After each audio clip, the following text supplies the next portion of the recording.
Hello everyone and welcome to this month's episode of JigRetro, where we'll be taking a look at some of what I believe to be the best Disney games for the trusty old Megadrive.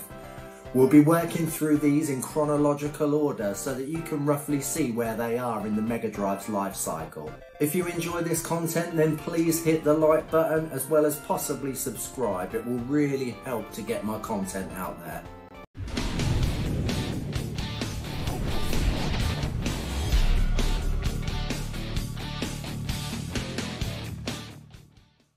In 1987-88, Sega of America approached Disney about forming a partnership in one of Sega's many moves to try and dethrone the mighty market-leading Nintendo. Sega would generally try to aim their games with this system at a more teenage audience, with more gritty games and lots of sports titles.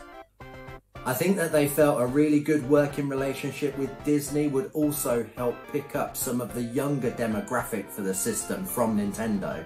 Although Disney was skeptical that Sega would be the best fit for their intellectual properties, they agreed to allow a game to be based on Mickey Mouse, which would end up becoming Castle of Illusion. Animators from Disney were sent to Sega to help with the project, but they became super impressed of what the Sega team could achieve and what the Megadrive was capable of, and the rest, as they say, is history. In 1990, before the release of the first Sonic the Hedgehog game, may I add, Castle of Illusion, which was developed in-house by Sega, was released. I feel that this is an incredible achievement and I have huge nostalgia for it. Released in the second wave of games for the system, I really think it helped cement the new console's credentials. The game itself is a side-scrolling platformer. You can attack your enemies with a double press of the jump button to bounce off their heads with your butt. Mickey can also throw projectiles such as apples, although these are few and can only be used when collected.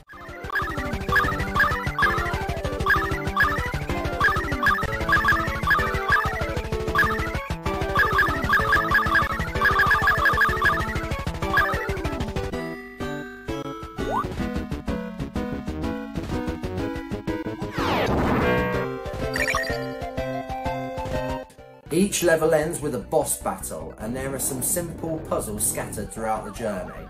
Although simple, every aspect in this game is really well done. This is extremely accessible and addictive. At the time, both the graphics and the sound were so impressive and still look great now.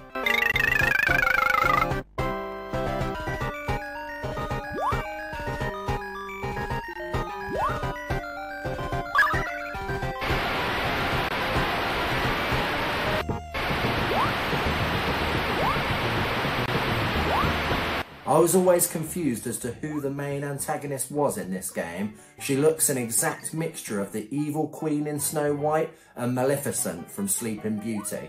Now, thanks to the research for this episode, I have discovered that this is an original character for this game called Miserabelle. Also, just a warning, don't bother playing this game on practice because it's more like playing a demo and you can't complete the full game in this mode. Upon release, Mean Machine Sega gave this game a review of 95%, and I think that this high score is well deserved. Quackshot was released in 1991, and for me, this game holds the biggest nostalgia out of the two early Megadrive Disney titles. At first glance, it comes across as just another platformer, but I love the adventure elements where you need to return to previous levels with different items to continue. Very similar to DuckTales on the NES, but this was the first game that I played that had these mechanics.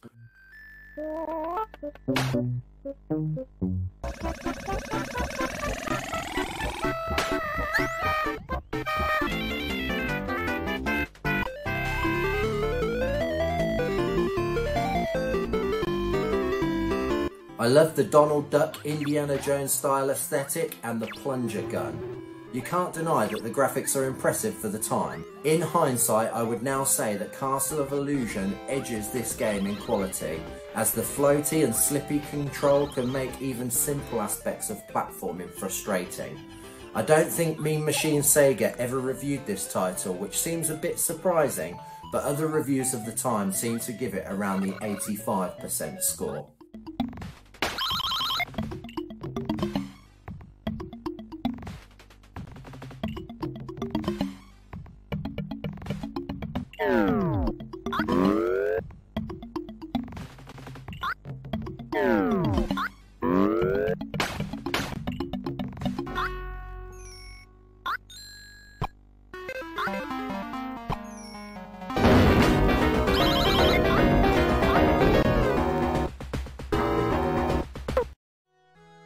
World of Illusion released in 1992 and was my new favourite at the time up to this point. Being really quite young at the time of this game's release, 8 years old, I was able to really get through and appreciate this whole game. This time you get to play as either Mickey or Donald, but the game is by far best experienced in 2-player co-op, as most of the fun and challenge lies in you working together to solve solutions. Without that, the game is actually a bit dull in comparison to the previous 2 games. As I have already said, this was a perfect game for little me. It is far too easy, but with that said, when my little boy gets a bit older and can play video games with me, then I will definitely be getting this out as a fine start.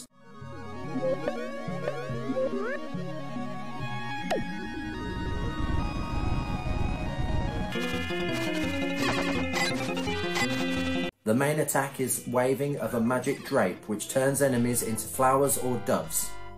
Mean Machine Sega gave this game a solid 91%.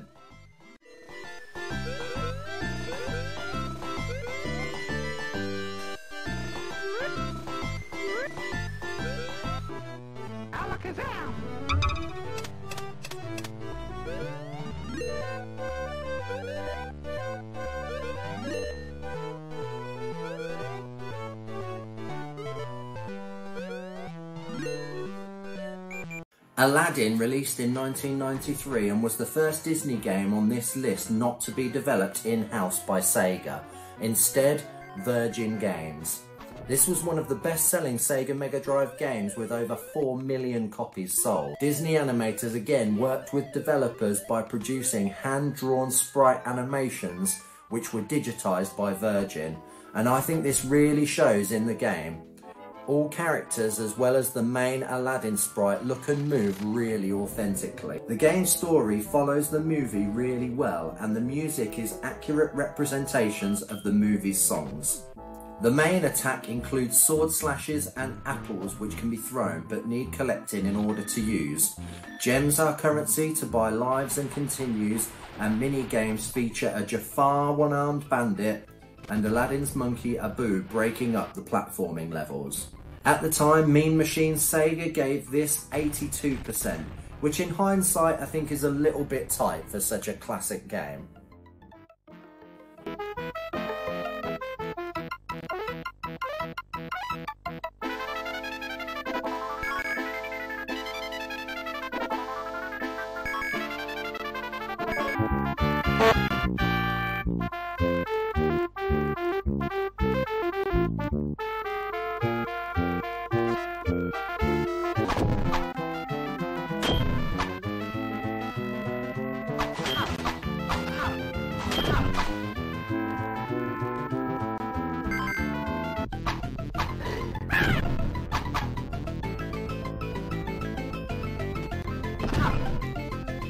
The Lion King released in 1994, and after the huge success of bringing Aladdin to the Megadrive, Virgin Games were asked to publish the game for Disney's next big movie, The Lion King.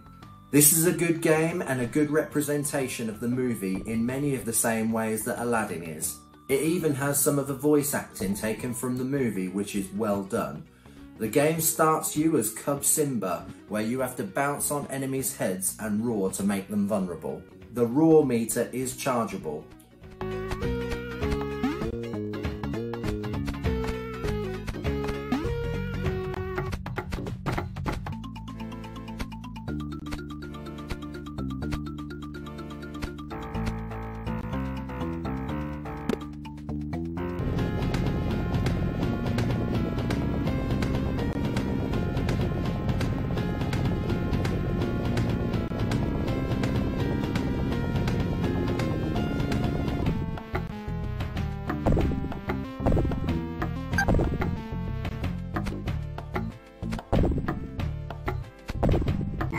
As the story continues, you become an older Simba who has more attacks in his arsenal in the way of claw slashes and throws. This time, bonus rounds act similarly as they do with Aladdin, although this time featuring Timon and Pumbaa. Mean Machine Sega at the time handed out an 87% for this game. I think they were a little too generous. It's almost like they mixed up their scores between this and Aladdin. This is a great game in terms of aesthetic, graphics and sound, but the gameplay can be really patchy at times, with most of the difficulty coming from controls rather than genuine and fair challenge. The next two games I'm going to talk about I haven't actually played up until this point. By the time that these games were released, the Sony PlayStation was imminent and me and my brother were hardly going to spend lots of money buying new Megadrive games when we needed to save up for the next generation. Mickey Mania was released in 1995 and was one of the earlier games developed by Traveller's Tales, who nowadays are known for their Lego series of games. Playing this now, I honestly can see the criticisms that people had with it at the time, which is that it feels quite dated and doesn't really bring anything too much new from what Castle of Illusion had brought 5 years earlier. The game was originally planned to coincide with Mickey's 65th birthday in 1993. However, this would have led to a 6-month development time after concept. I really appreciate the way the game takes you on a trip down memory lane with Mickey, including many of his famous animations, including the original 1928 picture Steamboat Willie. The aesthetics in this game are fantastic and it's nice to see some rotation and scaling being utilised well. I may be wrong, but I believe that the Megadrive port is the best overall version of this game. Mean Machine Sega gave this one an 87% on release.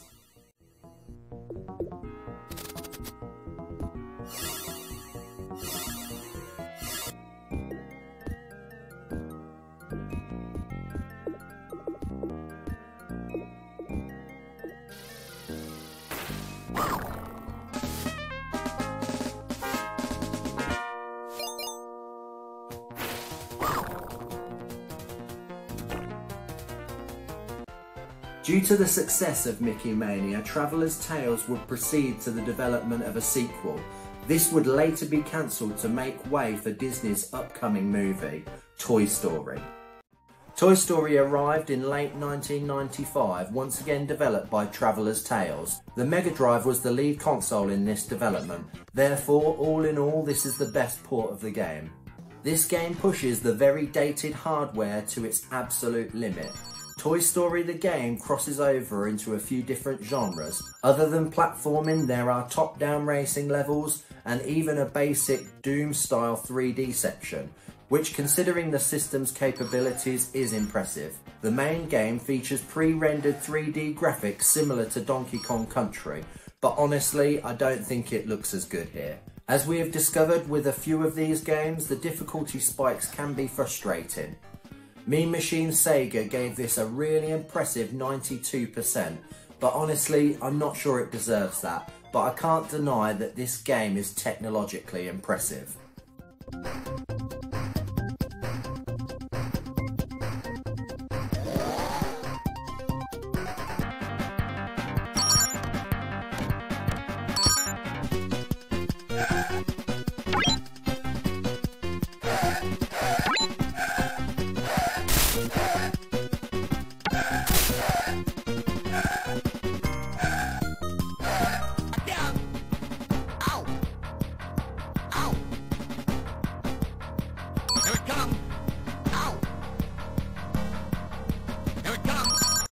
I hope you have enjoyed this look into some of the better Disney titles released for the Sega Mega Drive.